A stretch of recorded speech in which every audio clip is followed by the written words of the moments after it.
em Gênesis, capítulo 42. Fala mesmo, Priscila. Continua aí que a Camila está precisando de uma palavra. Veio lá de BH, está precisando, manda ver. Gênesis 42.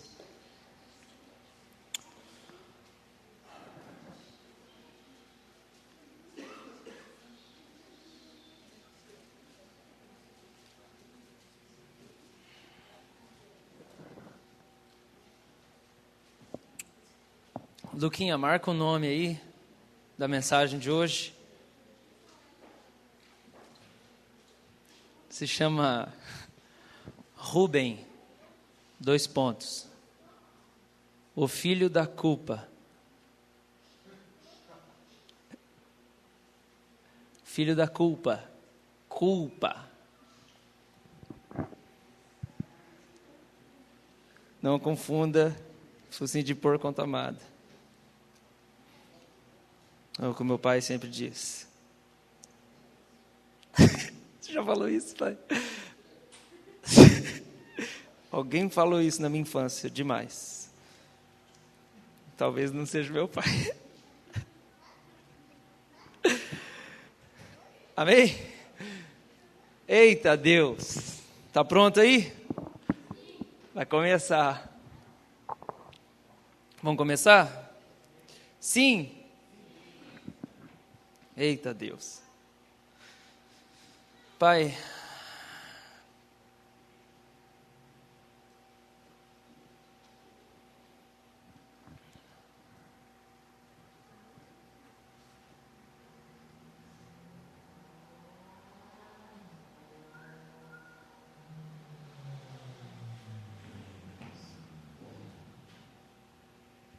prega aqui, Jesus. Prega aqui, Senhor. Eu quero poder dizer hoje, nessa noite, não sou eu que vivo, e não sou eu que prego, mas é Cristo que prega em mim. Faz isso, Senhor, aqui. Faz isso, e eu faço essa oração para que todos aqueles que forem mexidos pelo Senhor nessa noite, tocados, libertos, transformados, não tenham dúvida de que foi o Senhor que pregou em mim, Senhor. O Senhor que pregou nesse corpo aqui. Eu deixo, Senhor, eu deixo minhas manias, meus jeitos, minhas coisas de lado, e eu peço, Jesus, faça aqui. O Senhor tem esse microfone, esse tempo, o Senhor tem minha voz, eu te empresto ela, eu te dou ela. O Senhor tem, Pai, meu corpo, em nome de Jesus. Amém. Amém. Nós vamos ler um pouco de Bíblia hoje. E a nossa reflexão nessa noite é em cima da história de José, do Egito. Eu vou ler um pedaço e vou falar um pedaço. Se você não sabe, a história de José do Egito é assim. José é o único filho que Jacó ama. Se precisar desligar o ventilador, vocês ficam à vontade, tá? Vocês falam aí. José é o único filho que o pai dele ama, porque é o único filho da mulher que ele ama. Todos os outros filhos são filhos de Lia, que é a irmã de Raquel, com quem Jacó não queria casar. José é o único filho de Raquel, é o único que ele gosta. E ele é o mais novo. Então o que acontece é que os irmãos ficam com inveja dele por causa do amor que o pai tem por ele, porque Jacó é um pai inalcançável. Você nunca consegue satisfazer ele. Existia uma competição entre as duas irmãs para ver quem conseguia agradar melhor Jacó. E aí você lê a narrativa em Gênesis de que Lia era fértil e Raquel era estéril. Então cada vez que nascia um filho, uma das irmãs falava assim: agora sim Jacó vai me amar, porque agora eu vou dar um filho para ele. E aí na hora que nascia o filho da irmã, ela falava assim: agora sim o meu marido vai me amar, porque eu dei um filho para ele. E aí você vê uma narrativa de Gênesis, onde vez após vez fica essa competição entre as duas irmãs. Então vamos ver quem faz mais filho, para que Jacó possa gostar delas mais. E a gente já falou isso aqui, o que acontece é que os meninos crescem achando que a missão da vida deles é manter o casamento do pai com a mãe. Os meninos acham que isso é a missão da vida deles. Eles nasceram para fazer o pai gostar da mãe. E a gente sabe que muita gente aqui veio de uma realidade assim na sua família, em que foi colocado sobre você a missão de manter o casamento dos seus pais. O que acontece? Não dá certo. Não dá certo. Nenhum filho consegue agradar Jacó. Jacó é inalcançável. Nada satisfaz esse homem. Ele tem um buraco dentro da alma dele, uma crise existencial gigantesca. Ele não gosta de nenhum dos filhos. Finalmente nasceu José, que conseguiu agradar. Os filhos morrem de inveja, porque na cabeça deles nós estamos a vida inteira tentando agradar o pai. A vida inteira nós estamos tentando agradar o pai. Vem esse aqui e o pai gosta dele, nós vamos matar ele, porque ele está atrapalhando a nossa tentativa de conquistar o amor dele. Então o que eles fazem é que um dia Jacó manda José para o campo e fala assim: vai ver os seus irmãos, se eles estão trabalhando direito lá. E aí os irmãos falam assim: nós temos que dar um jeito em Jacó. E eles decidem matar Jacó. Só que José, obrigado Carmita. Só que Rúben, o irmão mais velho, o filho mais velho de Jacó, ele chega e fala assim: vocês não matem ele. E gente, não sei o que ele fez, porque a Bíblia fala que ele falou isso e daqui a pouco eles pegaram, jogaram José dentro de uma valeta lá, de uma cisterna sem água. E aí quando estavam passando os ismaelitas, parente, eles pegam e vendem José para os ismaelitas, como escravo.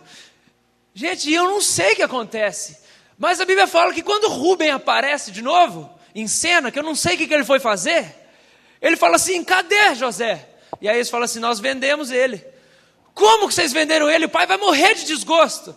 Eu falei para vocês não mexerem com o menino, deixa o menino. Só que era tarde demais. Eu não sei o que aconteceu, mas quando você vai ler a narrativa, nos capítulos anteriores de Gênesis 42, Rúben intervém para falar: não vende o menino, não mata o menino. Daqui a pouco Judá e os outros irmãos têm a ideia: Simeão, vamos lá, vamos vender, e vende. Aí Rúben aparece perdido, perguntando cadê José, e fala: é tarde demais, nós já vendemos ele.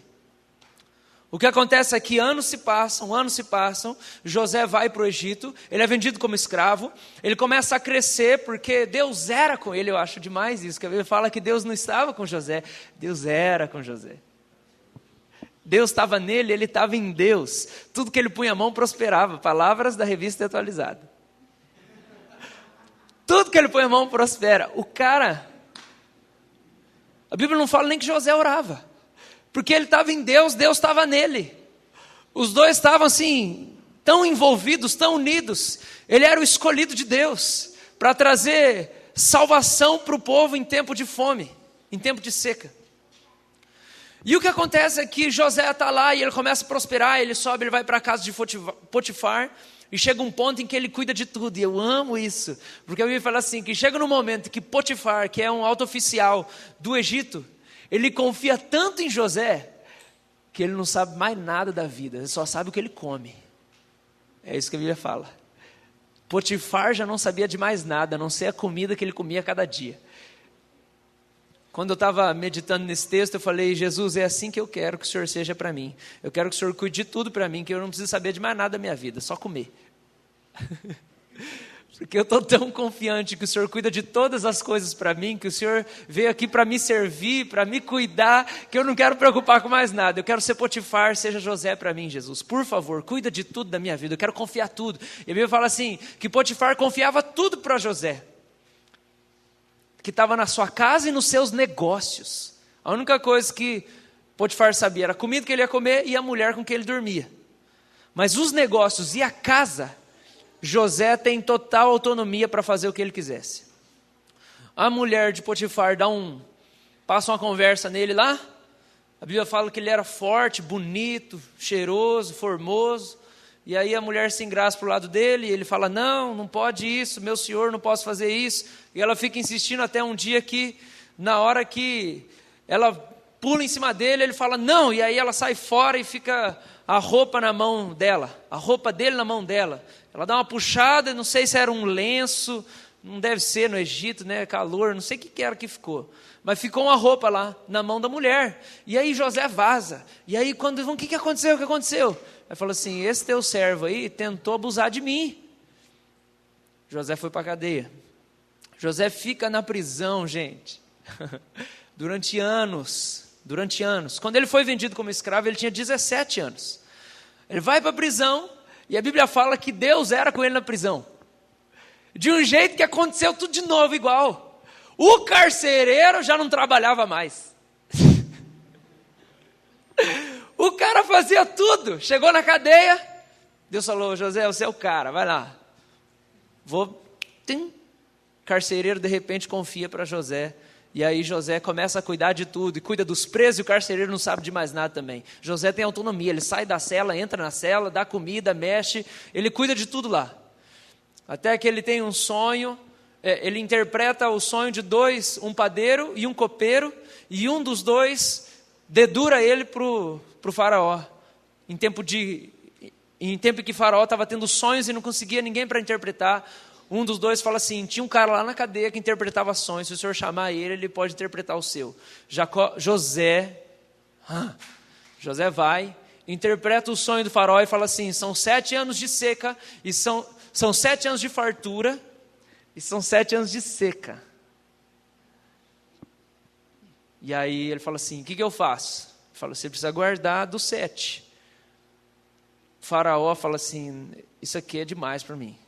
Eu não dou conta desse negócio. Chama os conselheiros e fala assim, você conhece esse cara aqui? Você confia nesse cara aqui? Ele fala, confia. Com a própria vida e tal. Então tá bom. José, então agora você manda no Egito, porque eu não tenho condição de lidar com esse problema aqui, é muito grande para mim. José, de filho amado, vai para escravo. De escravo se torna um servo honroso. E de servo honroso, ele vai para o cárcere. E do cárcere ele sobe como o segundo maior do Egito. 10, né? E a Bíblia fala que quando o faraó coloca José para ser o segundo maior do Egito, baixa um pouquinho meu microfone, Lucas, acho que ele está muito alto. Para ser o segundo maior do Egito, a Bíblia fala assim que deram um novo nome para ele, que é Zafenat-Paneah. Falou assim, todo mundo vai te chamar de Zafenat-Paneah, que tem um significado egípcio que não se sabe direito o que é. Mas José ganhou um anel, José ganhou roupas reais, e a Bíblia fala o seguinte, que o faraó falou, por onde Zafenat-Paneah passar, todo mundo tem que se curvar diante dele. Onde José passava, todo mundo se curvava. No Egito inteiro, José virou o cara. Lição entre parênteses para nós. Que não é isso que nós vamos, não é o foco do negócio, é só a introdução, mas eu quero dar uma lição de brinde aqui. José primeiro governa a casa e os negócios, depois José governa os encarcerados, e aí depois José governa um país.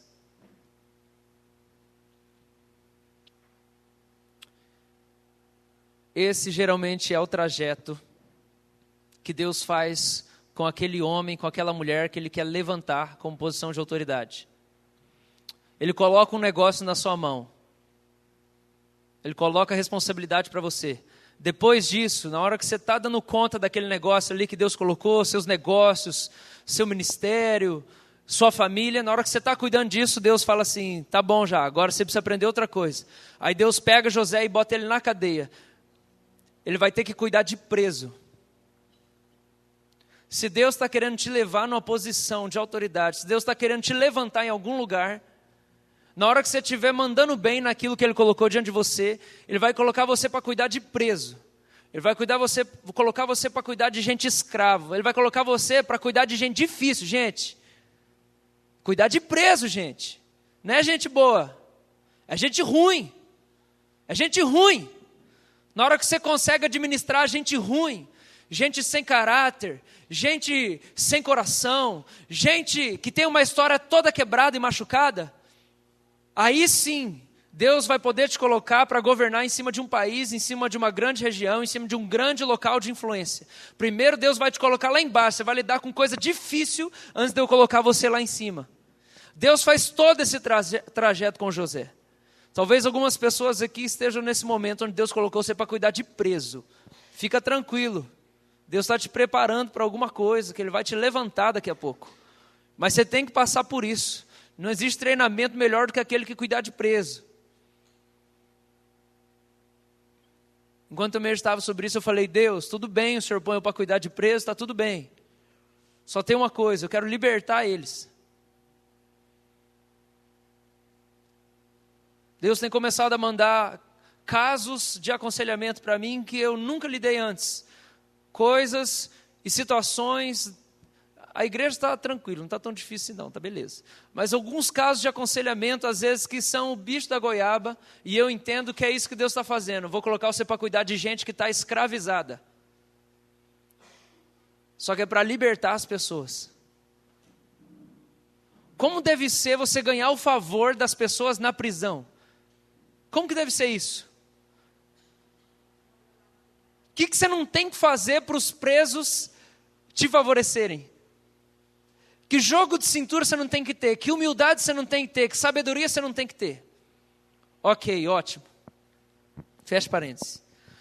O que acontece é que, quando José sobe na posição de segundo no governo, capítulo 42, fala que teve uma seca no mundo todo. E aí todo mundo vai para o Egito, para poder buscar mantimento. E aí versículo 1 fala assim: sabedor Jacó, de que havia mantimento no Egito, disse a seus filhos: por que estáis aí a olhar uns para os outros?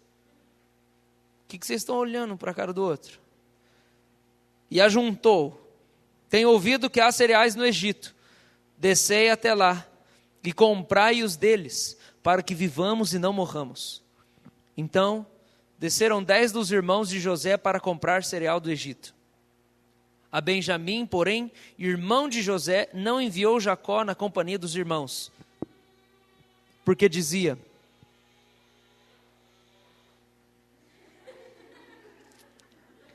para que não lhe suceda acaso algum desastre. Entre os que iam, pois, para lá, foram também os filhos de Israel, porque havia fome na terra de Canaã. José era governador daquela terra. Era ele quem vendia a todos os povos da terra. Era José quem vendia a todos os povos da terra. E os irmãos de José vieram e se prostraram rosto em terra perante ele. Vendo José a seus irmãos, reconheceu-os, porém não se deu a conhecer, e lhes falou asperamente. E lhes perguntou: de onde vindes? Responderam: da terra de Canaã, para comprar mantimento. José reconheceu os irmãos, porém eles não reconheceram. Então se lembrou José dos sonhos que tivera a respeito deles e lhes disse: vós sois espiões e viestes para ver os pontos fracos da terra. Responderam-lhe: não, senhor meu, mas vieram os teus servos para comprar mantimentos. Somos todos filhos de um mesmo homem, somos homens honestos, os teus servos não são espiões. Ele, porém, lhes respondeu: nada disso. Pelo contrário, viestes para ver os pontos fracos da terra. Eles disseram: nós, teus servos, somos 12 irmãos, filhos de um homem da terra de Canaã. O mais novo está hoje com nosso pai, outro já não existe. Então ele falou: José, é como eu já vos disse, sois espiões. Nisso sereis provados. Pela vida de Faraó, daqui não saireis, sem que primeiro venha o vosso irmão mais novo. Enviai um dentre vós que traga vosso irmão. Vós ficareis detidos para que sejam provadas as vossas palavras, se há verdade no que dizeis, ou se não, pela vida de Faraó sois espiões. E os meteu juntos em prisão 3 dias.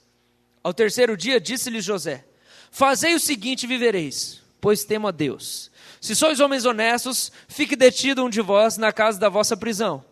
Vós outros ide, levai cereal para suprir a fome das vossas casas, e trazei-me das vossas palavras, e não morrereis.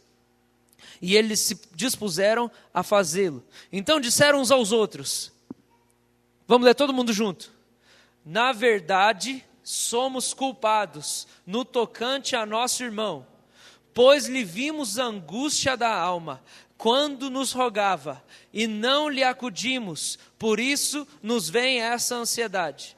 Nós vamos ler de novo, todo mundo em voz alta, versículo 21, lá do começo. Vamos lá? Então disseram uns aos outros: na verdade somos culpados, no tocante a nosso irmão, pois lhe vimos a angústia da alma, quando nos rogava, e não lhe acudimos, por isso nos vem essa ansiedade. Por que vem a ansiedade? Por quê? Culpa. Respondeu-lhes Rúben: não vos disse eu, não pequeis contra o jovem, e não me quisestes ouvir, pois vedes aí que se requer de nós o seu sangue. Eles, porém, não sabiam que José os entendia, porque eles falavam por intérprete. E retirando-se deles, chorou.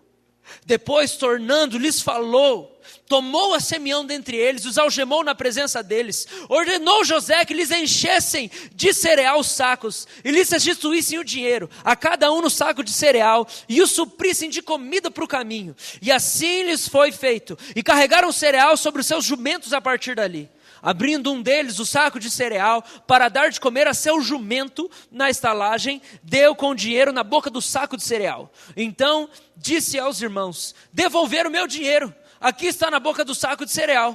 Desfaleceu-lhes o coração, e atemorizados, entreolhavam-se dizendo: que é isso que Deus nos fez? E vieram para Jacó, seu pai, na terra de Canaã, e lhe contaram tudo o que lhes acontecera, dizendo: o homem, o Senhor da terra, falou conosco asperamente, e nos tratou como espiões da terra. Dissemos-lhes: somos homens honestos, não somos espiões, somos 12 irmãos, filhos de um mesmo pai, um já não existe, e o mais novo está hoje com nosso pai na terra de Canaã.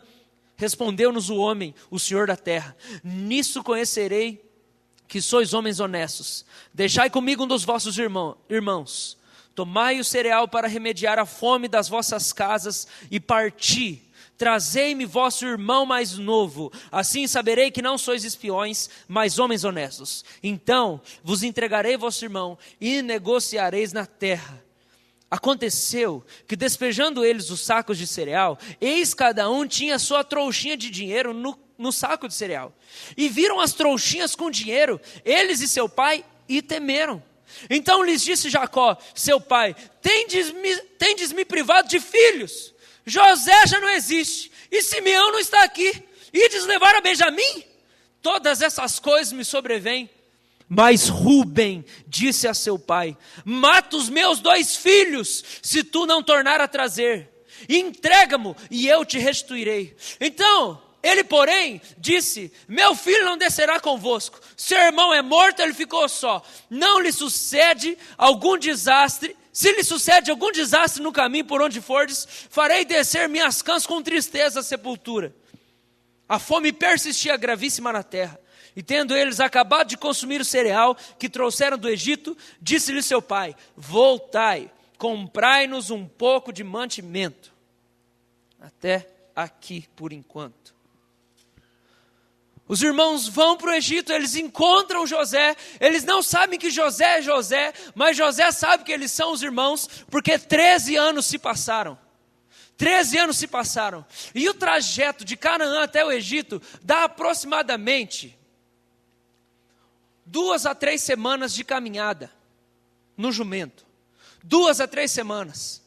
Então eles vão de 2 a 3 semanas indo para lá. Chegam lá, Simeão fica preso, José faz esse teatrinho todo, volta para casa, os irmãos, chegam para o pai e falam assim: o homem falou duro com a gente, falou assim: pai, falou assim, rapaziada, se vocês não trouxerem o Benjamim mais novo, não vai ter comida para ninguém e Simeão vai ficar preso aqui. Qual que é a reação de Jacó nesse momento? Jacó falou assim: vocês estão loucos? Vocês estão roubando tudo, meus filhos, porque o meu filho que eu amava 13 anos atrás, quando eu mandei ele cuidar de vocês lá na roça, vocês não cuidaram dele e um lobo matou ele. Agora vocês deixaram o meu segundo filho lá e agora vocês querem levar Benjamim? Vocês estão loucos. Eu confiava em vocês. Eu confiava em vocês. Quando eles estão contando a história para José do Egito, O irmão mais velho, que é Rúben, que é o responsável dos filhos, ele chega no momento para José e fala assim: eu falei para eles não venderem, não fazerem um negócio lá com o menino. Rúben, ele manifesta a angústia dele. Durante 13 anos, Rúben está angustiado e carregado de culpa. Rúben é o filho culpado, ele é o filho da culpa. Você precisa entender isso nessa noite. Rúben está tomado de culpa, e tudo que ele faz nesses 13 anos é pensar na agonia do pai, porque o filho do pai, que ele tinha que cuidar, ele não cuidou, e o menino não existe mais, o menino virou escravo, e ninguém contou a verdade para o pai. Então o cara carrega o peso, não só de terem vendido o filho que ele tinha que cuidar, mas ele carrega o peso de durante 13 anos enganar o pai. Agora o pai teve outro filho e a mãe morreu. Ele teve mais um filho de Raquel, que é o Benjamim. Benjamim não tem nem 16 anos. Benjamim é novo. E aí quando eles voltam para contar a história para Jacó e falam assim: você tem que dar o Benjamim, senão nós não vamos ter comida.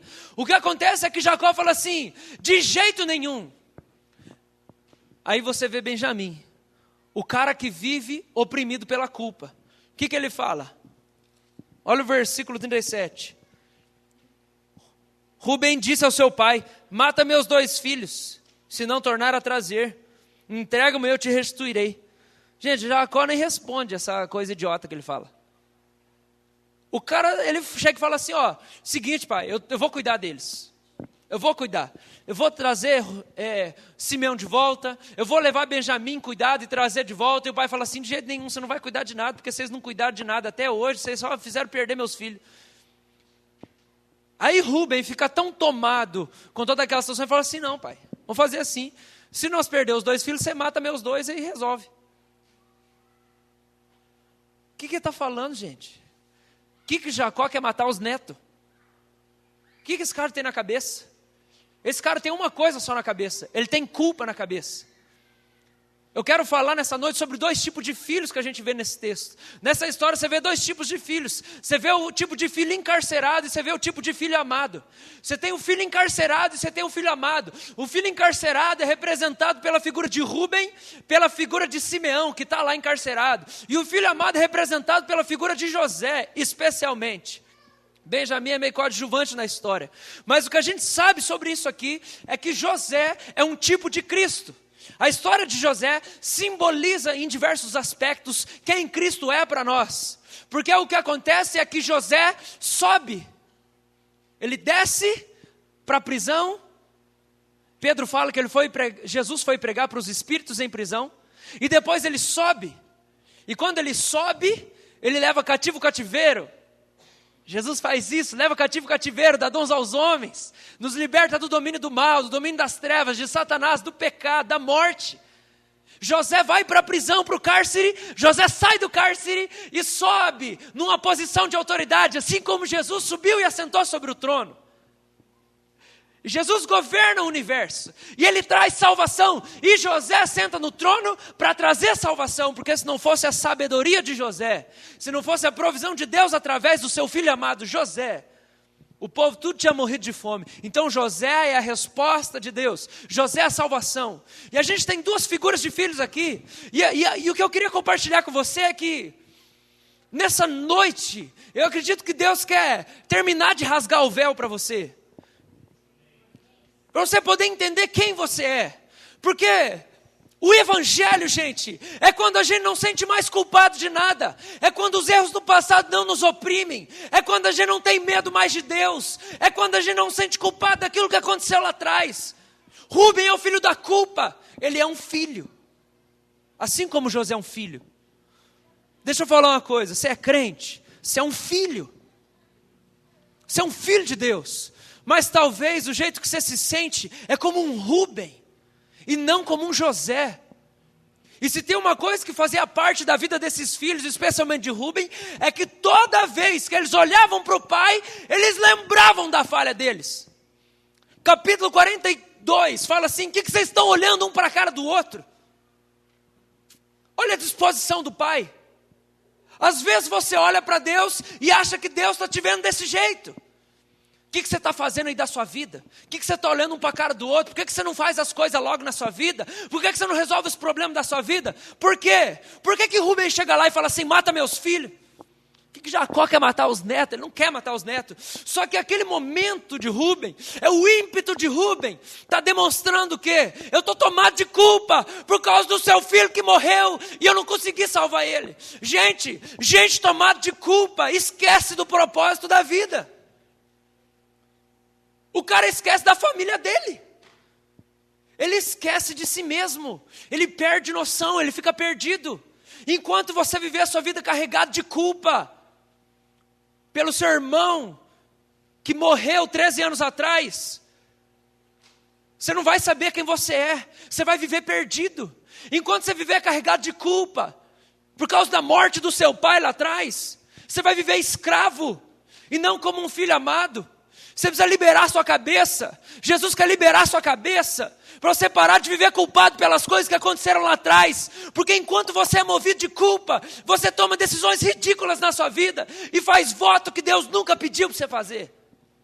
E você acha que você está agradando a Deus. Vou matar meus filhos aqui. Deus não quer isso. Então você vê gente na igreja, é filho, é filha de Deus. Só que está tomado de culpa e vive um relacionamento com Deus tomado de religiosidade, de sacrifício que não agrada a Deus. É gente que sacrifica e sacrifica e sacrifica. Bruna compartilhou o testemunho, vou pegar o gancho.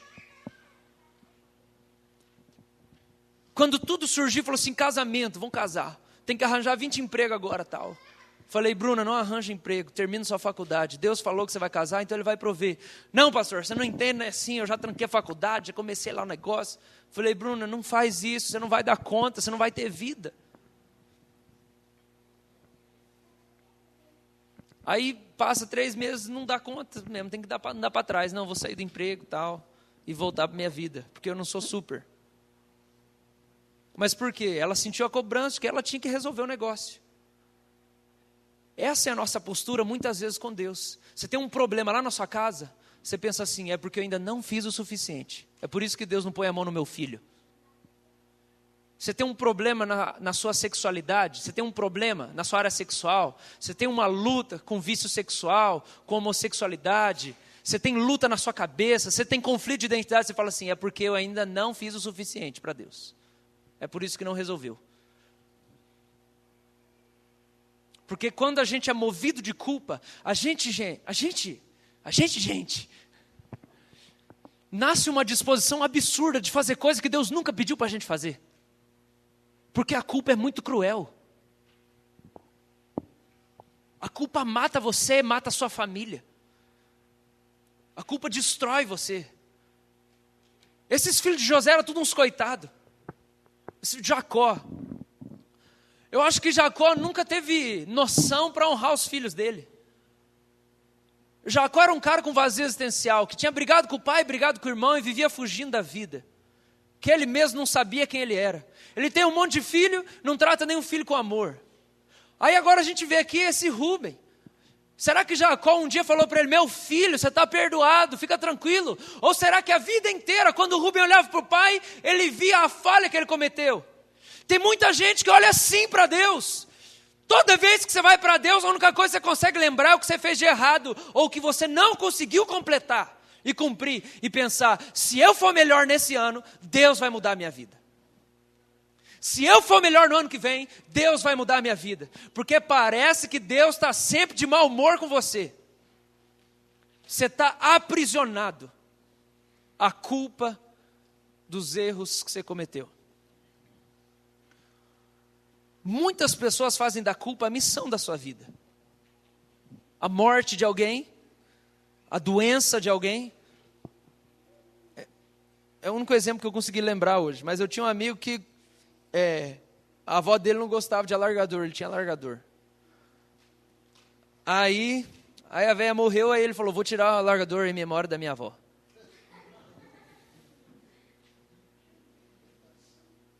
Fih, ela não está vendo mais.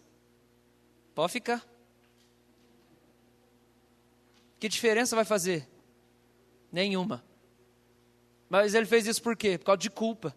No tempo que ela estava viva, eu não tirei o largador. Agora eu vou me punir pro resto da vida. Nunca mais vou usar o largador. Filha, era na hora que ela estava aí que era para você fazer o negócio. Agora você pode colocar de volta esse troço aí que não vai fazer diferença. Gente, quantas pessoas, por causa da morte do pai, o cara foi fazer uma faculdade que o pai queria que ele fizesse.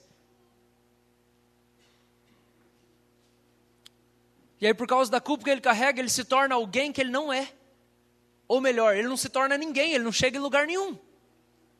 Ou por causa da culpa de um erro no casamento e na família, ou por causa de uma coisa que saiu dos eixos, o cara tenta fazer de tudo e ser o melhor do mundo, para tentar consertar e compensar a falha no casamento, ou a falha como pai, ou a falha em alguma coisa. Já que eu não consegui dar o que eu queria para meus filhos, então agora eu vou fazer assim. Eu vou tomar a decisão movido da culpa que eu tenho. Já que eu nunca consegui fazer para os meus pais aquilo que eles queriam, então agora vai ser assim com os meus filhos. E aí o sujeito tem a história dele deformada por causa da culpa, porque a culpa é um grande motivador. O problema é o quê? O problema é o versículo 21, gente. Por que nós estamos numa sociedade doente hoje? Doente mental. Com todo tipo de patologia psiquiátrica, psicológica. Olha o que o texto fala no versículo 21. Nós estamos tomados de culpa. É por isso que nós estamos cheios de ansiedade. Por que tem tanta gente doente hoje? Sufocado, tomando 1 milhão de remédio. Porque está com a cabeça impregnada de culpa.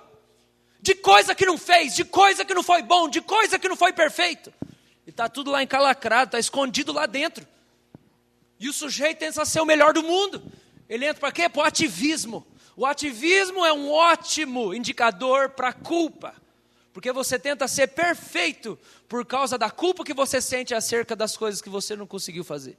O ativismo mostra que tem uma coisa quebrada dentro de você, estragada. Aí você tenta compensar indo para um extremo em alguma área da sua vida. Falei aqui já uns 2 domingos atrás, vem menos na igreja, tem gente que tem que vir menos na igreja, sua família está um caco lá, e aí você se enche de coisa da igreja para não resolver os seus problemas dentro de casa. Não adianta, tem que ir lá. Você está se sentindo culpado pelas coisas que você fez de errado? Põe a boca no pó, talvez ainda haja esperança. Vai lá, pede para Deus arrancar isso de você. Deus não está te condenando, Deus não está te acusando. Você desviou, e aí você fica aquele negócio, nossa, tantos anos atrás, eu fiz isso, eu fiz aquilo, aquilo outro. Eu machuquei, eu tirei a virgindade daquela menina. Eu coloquei gente para usar droga. Eu roubei dentro de casa. Eu machuquei minha família. Meu pai morreu, ainda estava fora. Sai disso em nome de Jesus. Sai dessa prisão da sua cabeça. Você não sabe por que você vive doente, ansioso, que você não consegue ter paz na sua vida. É um monte de coisa lá dentro de você, que eu estou pedindo a semana inteira para Deus trazer para fora, para resolver nesse domingo. Para você poder sair daqui em paz. A ansiedade vem por causa da culpa, gente. Está aqui na Bíblia, ó.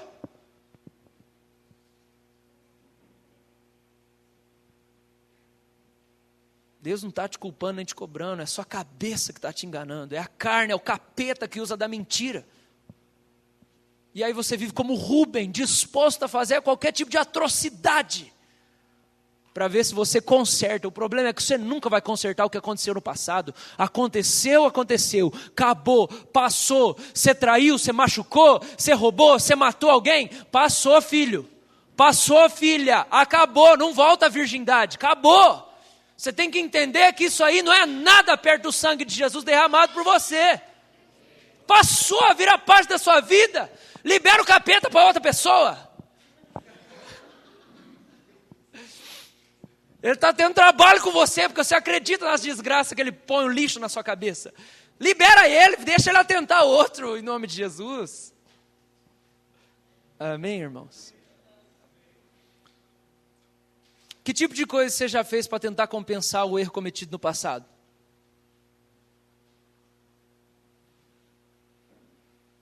Gente, já ouvi cada história de casamento. Geralmente é mulher. De se rebaixar, falar assim, não, mas eu aceito isso para a gente continuar casado. Pode ficar, não tem problema, eu aceito, porque senão eu vou ficar sem ele. Sabe o que existe lá no fundo? Culpa. Pode ser que não tenha nada a ver com o seu casamento, mas tem alguma coisa lá no fundo que faz você se rebaixar e se tratar de um jeito que Deus não quer te tratar, porque não é isso que a Bíblia fala quando diz que Ele quer nos humilhar. Não é tirar sua dignidade, é o contrário, é restaurar sua dignidade. É para você humilhar o seu orgulho, é para você humilhar a sua dureza, é para você humilhar o seu egoísmo, é para você humilhar a sua incredulidade, a fé no seu próprio braço, no seu próprio esforço, mas acreditar no amor nele. Eu posso estar aqui falando, gritando, porque o negócio está dentro de mim, eu sou assim mesmo. Mas Deus não está bravo com ninguém, gente. Você não é filho dele? O sangue não foi derramado por você? Ele já puniu o filho mais velho por causa de você. Relaxa, ele não quer matar você. Você não precisa matar seus filhos por causa dele. Rubem quer matar os filhos por causa do pai. Você precisa deixar as coisas que para trás ficam e seguir para o alvo.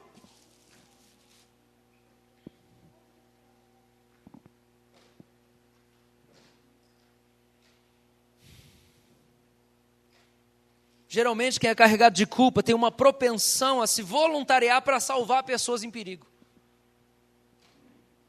Quem é carregado de culpa é assim. Tem uma inclinação, uma propensão. O cara se voluntaria para salvar a gente em perigo. Porque parece que o tempo inteiro ele está tendo que salvar alguém. Para mostrar que ele não é tão ruim assim do jeito que estão achando. Ou que ele mesmo está achando. Então eu vou tentar fazer um monte de coisa bacana.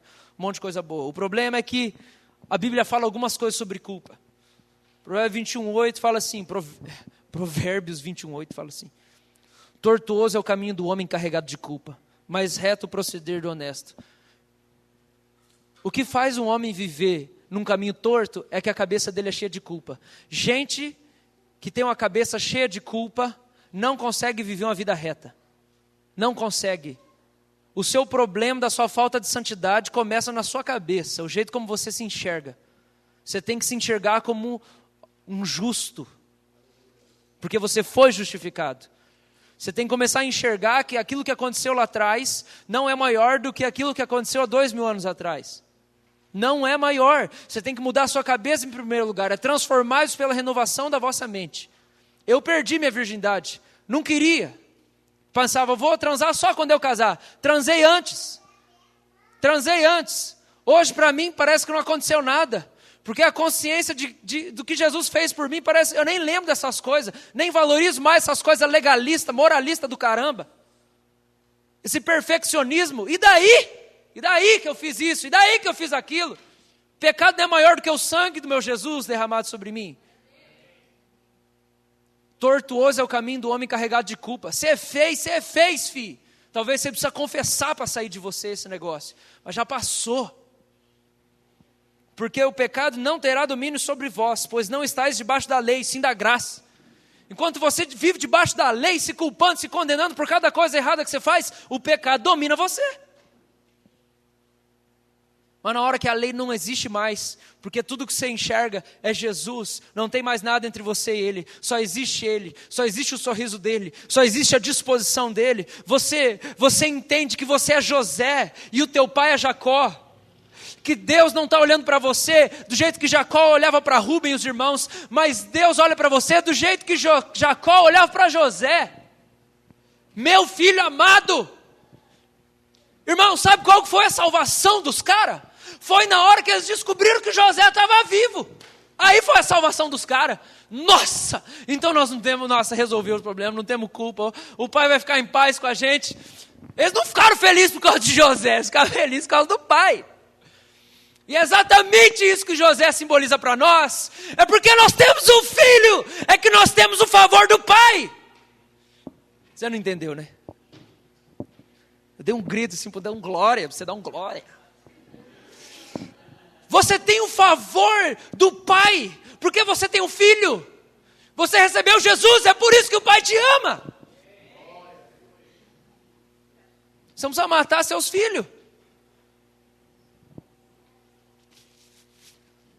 Tessalonicenses 3 fala assim: o Senhor vos faça crescer e aumentar no amor uns para com os outros e para com todos, como também nós para convosco, a fim de que seja o vosso coração confirmado em santidade e isento de culpa. 1 Tessalonicenses 3:12. O vosso coração, confirmado em santidade, isento de culpa, na presença de nosso Deus e Pai, na vinda do nosso Senhor Jesus, com todos os seus santos. Hebreus 10:22, aproximemo-nos com sincero coração e plena certeza de fé, tendo o coração purificado da má consciência e lavado o corpo com água pura. Má consciência é culpa, má consciência, consciência pesada, está lavada a sua consciência. Se aproxima com sincero coração na presença de Deus, sem culpa. Por quê? Porque Deus não quer que você viva culpado. Aqui eu quero falar outra coisa. Ajuda, Deus.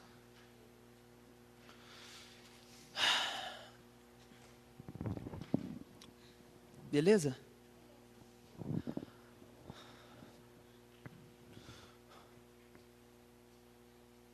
Rubem vai lá. E aí fala assim: pai, mata meus filhos. Eu li o começo do capítulo 43. Porque acabou a comida. Então você imagina sacos de comida que acabaram. Eu não sei quanto tempo durou, mas deve ter durado menos de 3 semanas.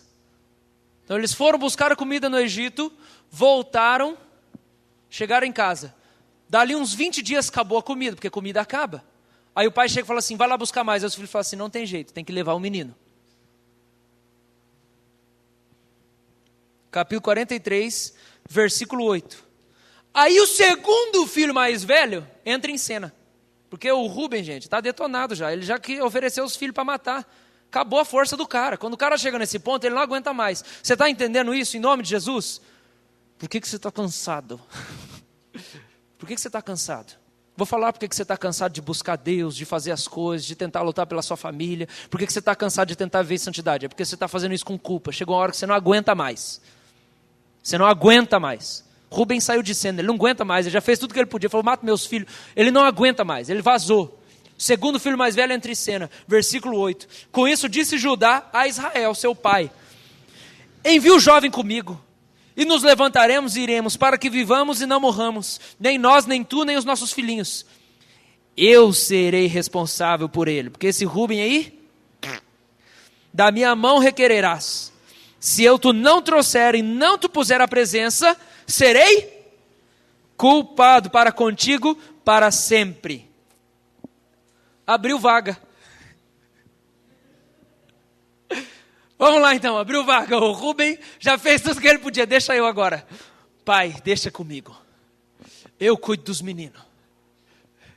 Eu protejo meus irmãos. Eu sou o segundo irmão mais velho.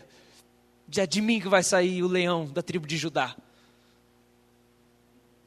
Não vai acontecer nada de ruim. Se acontecer, a culpa é minha. Eu não sei se ele está fazendo isso com o coração, ou se ele está fazendo assim: vou falar alguma coisa para esse velho liberar, porque senão nós vamos morrer de fome. Porque não tem jeito, nós temos que ir lá. Se não for lá, nós vamos morrer. Então, o que eu falo? O que eu falo, né? Eu não sei se era com honra ou se era com impaciência. Aí o versículo 14.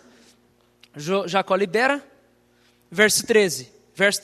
Levai também vosso irmão, levantai-vos e voltai àquele homem. Gênesis 43, 14. Deus Todo-Poderoso vos dê misericórdia perante o homem, para que vos restitua o vosso outro irmão, e deixe vir Benjamim. Quanto a mim, se eu perder os filhos, sem filhos ficarei. Fazer o quê, né? Vocês são tudo um bando de imprestável, incompetente. Sabe o que eu acho triste nesse texto? Nenhum momento dessa fala aqui, Jacó fala do Simeão, que está preso lá, encarcerado. Os caras não sabem que é José. Ele só está pensando no Benjamim. Gente, Jacó vivia tomado de amargura de um jeito que ele perdeu o sentimento.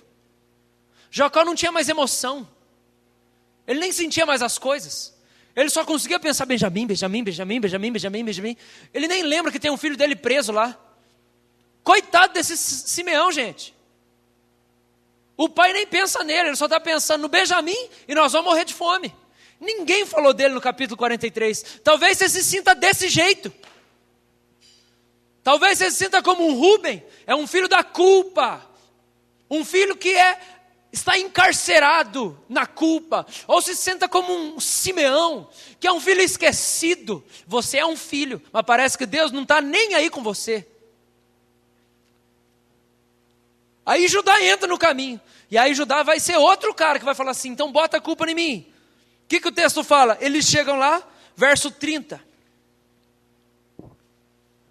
Desculpa, 29. Levantando José os olhos, viu a Benjamim seu irmão, filho da sua mãe, e disse, é este o vosso irmão mais novo, de quem me falastes? E acrescentou, Deus te conceda a graça, meu filho. E José se apressou e procurou onde chorar, porque se movera no seu íntimo para com seu irmão. Entrou na câmara e chorou ali. Vira a página, versículo 20. Os irmãos estão negociando, falando assim, então, José teve uma ideia, vamos prender o Benjamim também. Não é, gente, é o Judá agora, que vai para a fita. José teve a ideia, vamos prender o Benjamim. O primeiro irmão mais velho não deu conta de José. Agora o segundo mais velho, Judá, botou o pescoço dele. Olha o que fala o versículo 19. Meu senhor perguntou a seus servos, Gênesis 44, 19. Tendes pai ou irmão? E respondemos a meu senhor, temos pai já velho, e um filho da sua velhice, e o mais novo cujo irmão é morto. E só ele ficou de sua mãe, e seu pai o ama. Então disseste aos teus servos, trazei-mo para que ponha os olhos sobre ele. Respondemos ao meu senhor, o meu senhor é o José do Egito, que eles não sabem que é.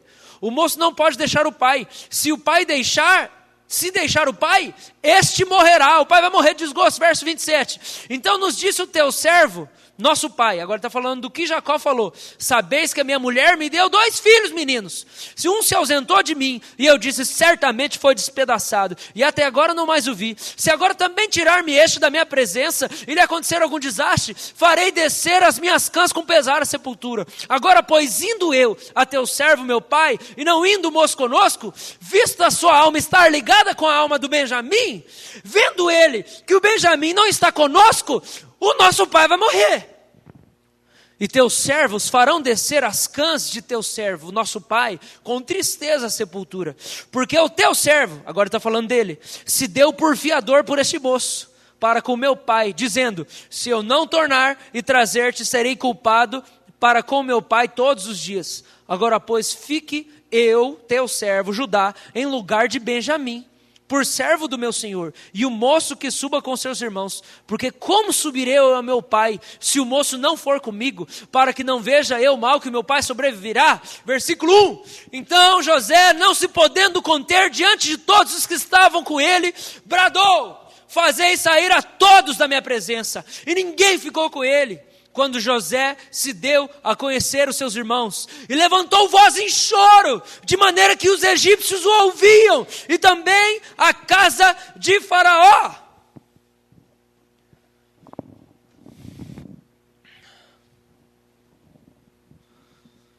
José não estava mais aguentando aquilo, estava demais para ele.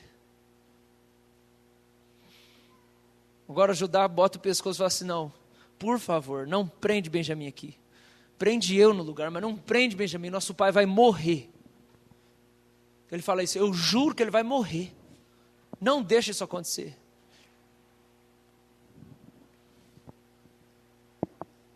Mais um cara que começou a sentir a amargura da culpa. E eu quero falar que Deus quer livrar você disso hoje aqui. Você precisa deixar embora as coisas que aconteceram no seu passado. Não seja Rúben, não seja Judá. Tem coisa que a gente não consegue salvar, gente. Tem situação que a gente não consegue resolver. Como pastor, tem coisa que eu não dou conta. Não consigo. Às vezes você vê o cara desviando lá. Eu oro. Não dá para eu pegar o cara e trazer para morar comigo.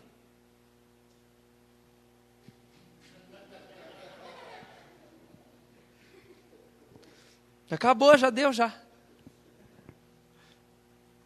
7 é o número da perfeição. Deus quer aliviar as suas cargas, Deus quer aliviar os seus ombros. Você precisa entender isso. Culpa não é a única coisa que pode te motivar. A culpa é um ótimo motivador. O medo é um ótimo motivador. Quando você está com medo de ir para o inferno, você não é da República, né? Porque nós não acreditamos nisso. Você não perde. Você ganhou, você não perde. Amém?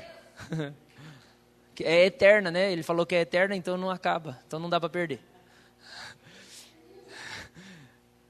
Quando você está com medo de alguma coisa, de alguma situação, quando você está com medo de alguém, quando você tem medo de desagradar os seus pais, quando você tem medo de decepcionar a sua família, quando você tem medo de decepcionar o seu pastor, quando você tem medo de vir à tona as histórias ocultas acerca de você mesmo. A culpa e o medo são um ótimo motivador. O problema é que te escraviza. Deixa eu falar uma coisa. Não é o único motivador que existe. Amor é um ótimo motivador. O que você precisa é deixar esse fardo de culpa, de condenação e de peso para lá. Para deixar o Senhor substituir isso pelo amor dEle e o entendimento do quanto você é amado por Ele, para que isso exploda no seu coração de expectativa. Eu não oro com medo de Deus.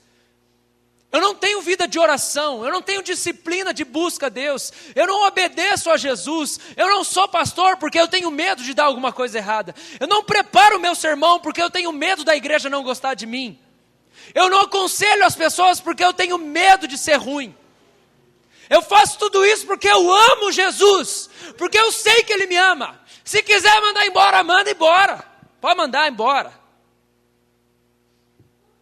vou ser modelo.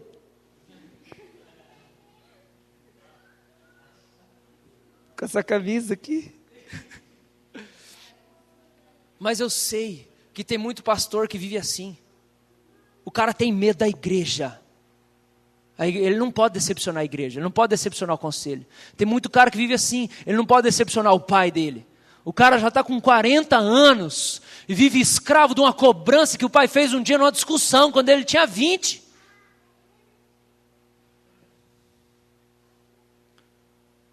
Deus quer libertar você.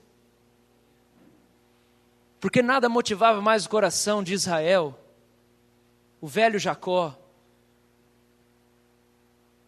do que Benjamim e José. Nada fazia o coração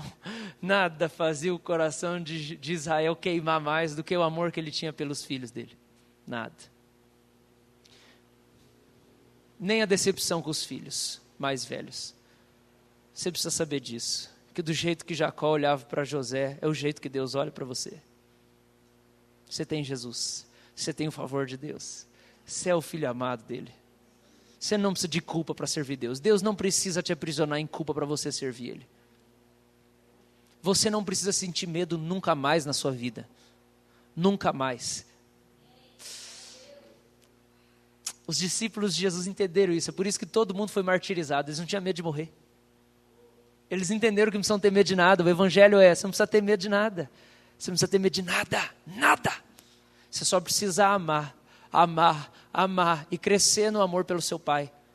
E crescer no conhecimento do quanto Ele ama você. Você precisa saber disso. Deixa eu falar uma coisa, a gente está ensinando isso aqui, a gente está aprendendo isso aqui. Eu não quero ninguém aprisionado aqui nessa igreja. Eu não quero que ninguém tenha culpa porque não vem no culto de domingo. Não quero. Você quer faltar no culto? Pode faltar no culto. Eu não vou ficar bravo com você. Eu não quero que você sirva a Deus, eu não quero que você sonhe com a República, eu não quero que você faça nada movido por culpa, movido por peso, movido por medo, movido por acusação.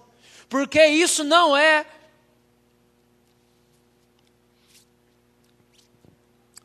No medo, na culpa, na acusação, não tem o funcionamento do reino do céu. Esse é o reino das trevas. O reino das trevas funciona no medo. O que você tem no escuro? Ignorância. No escuro você tem ignorância. Então você não sabe o que tem? O diabo vem e te bota medo. O reino das trevas se move em medo e ignorância. O reino da luz se move em revelação e segurança. A gente não precisa de crente com medo de nada. Eu não preciso de crente que tem medo de mim, como pastor. Eu não quero ninguém aqui com medo de mim. Eu não sou ninguém. Sou seu pastor, quero que você me honre. Mas não quero que você me honre porque você tem medo de mim. Não quero que você deixe de discordar comigo, porque você tem medo de eu te tirar do seu ministério ou de alguma coisa. Eu não quero que você tenha medo de mim, porque eu não quero que você tenha medo de Deus, porque eu não quero que você seja escravo de nada. Jesus te libertou, querido. Você precisa ser livre. À medida que você deixa a culpa ir embora, você precisa deixar revelação entrar no seu coração. A revelação de quem você é para Deus, de como Deus te ama, de como Deus está interessado em você. Porque a partir do momento que eu viver como pastor, para pastorear vocês, porque eu tenho culpa, ansiedade ou medo, a vida de vocês vai ser um inferno. Você é um pastor lazarento, que cobra, que acusa, que aponta o dedo, você não fez isso, você não fez aquilo, porque eu estou ansioso, porque eu estou culpado. E aí eu penso que isso aqui precisa ser a igreja mais bem-sucedida do universo. A melhor igreja do mundo. Ninguém pode errar aqui dentro, porque eu sou culpado das coisas lá de trás e ansioso para ser perfeito agora. A partir do momento que eu pastorei assim, vocês estão ferrados na minha mão. A partir do momento que um pai de família, cuidar da família movido por medo, culpa, essa família está perdida na mão dele. Porque ninguém pode errar lá dentro. Porque ele se cobra tanto de ser perfeito e cobra tanto os filhos de ser perfeito, que ele vai causar um abismo entre ele e os filhos. O que precisa nos mover, queridos, é o amor. Eu quero pastorear porque eu amo vocês de boa vontade. Hoje à tarde eu estava orando e falei: Senhor, eu quero fazer que nem o Senhor Jesus fez com os discípulos, que amando, amou-os até o fim. Eu quero amar as minhas ovelhas até o fim, Senhor. Tem alguém que tem que ser liberto, o Senhor me ajuda. Eu quero interceder, eu quero varar as noites, eu quero aconselhar, mas eu quero fazer tudo movido por amor. Eu quero servir Jesus por amor, eu quero servir a igreja por amor. Amém, irmãos?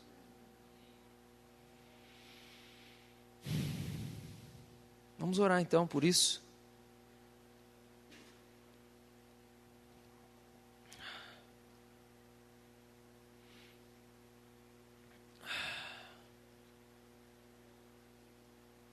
Deus não precisa da tua culpa para te estimular a servir Ele.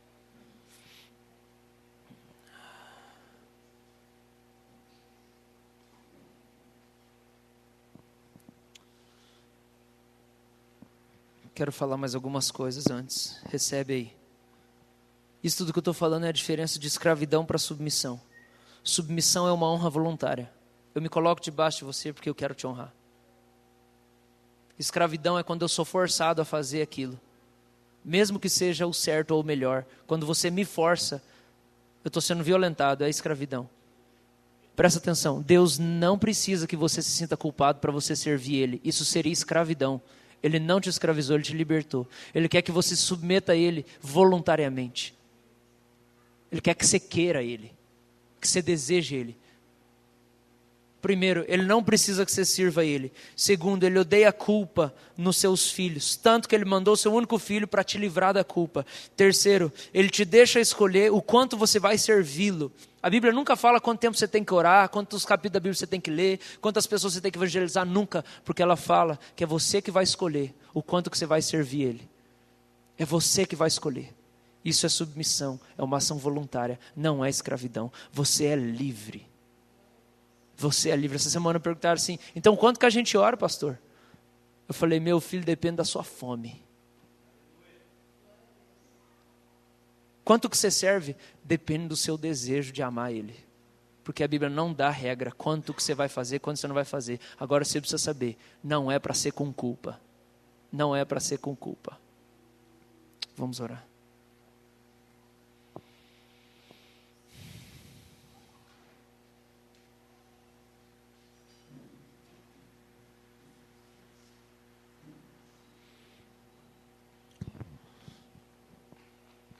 Falando de votos que Deus não pediu, eu lembrei de Jefté. Jefté é um juiz que um dia, na afobação e no desespero, quando ele vai sair para libertar o povo, ele fala assim: se o Senhor me der vitória, eu vou sacrificar aquilo que eu ver na hora que eu chegar em casa. E quando ele volta da batalha e ele tem vitória, a primeira coisa que ele vê é a filha dele. E ele mata a filha dele para oferecer a Deus. E Deus nunca pediu aquele voto. Eu vou repetir, você pode estar fazendo coisa que está pesada e está cansado, e Deus nunca pediu para você fazer. Você está fazendo porque você está vivendo cheio de culpa, você está ansioso. Deus quer te livrar disso nessa noite. Vamos orar. Vem aqui, Pai, nesse lugar. Vem aqui, Espírito Santo, vem aqui, Senhor. Vem trabalhar, Senhor.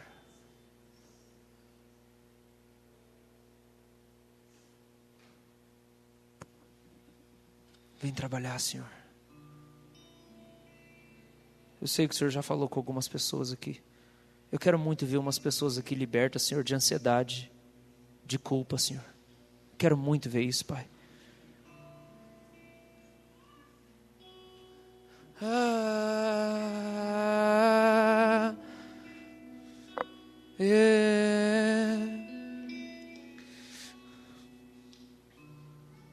Socorre seus filhos, Pai. Socorre seus filhos, Pai. Irmãos, essa pregação não é uma cobrança de nada, tá? Eu não quero jogar mais culpa. Eu só estou falando para você que Deus quer te libertar disso. O que você pode fazer é se juntar e começar a clamar para isso acontecer. Porque Ele, pela graça, Ele te dá. É pela graça que Ele te dá. Você quer isso? Então começa a pedir isso. Eu não estou jogando culpa em você. Só estou falando qual é a vontade de Deus para a sua vida. Você pode responder agora, falar assim: Senhor, então eu quero, me livra disso. Eu não quero fazer da minha vida, eu não quero que a minha vida seja uma missão baseada no fracasso lá de trás, tentando compensar tudo que errou, tudo que eu errei, tudo que aconteceu, tentando ser bom por causa da morte do meu pai, tentando ser bom por causa da morte de um irmão lá atrás. Senhor, liberta a gente dessa postura de Rubem aqui nessa noite. Liberta a gente, Deus, do cárcere como Simeão estava no cárcere. O que passou, passou, Senhor. Hoje o Senhor nos vê como José, amados, como Benjamim. O seu coração está incendiado de amor por nós. O seu coração é uma fogueira gigantesca, Senhor, de amor por nós. Nós não precisamos nos punir para o Senhor agir na nossa vida. Nós não precisamos nos flagelar. O Senhor tem prazer em nos abençoar. Liberta pessoas aqui, eu oro, Senhor. Traz à tona. Você pode orar por isso? Repete comigo, fala assim: Pai, traz à tona a culpa que eu sinto, mas eu nem sei. Pai, eu quero sair daqui hoje livre de ansiedade, livre de culpa, imerso no seu amor. Me dá isso, Pai. Eu preciso disso, Pai. O Senhor me perdoa de tudo que eu fiz. O Senhor não está me cobrando aqui. O Senhor está me informando que o Senhor me ama apaixonadamente.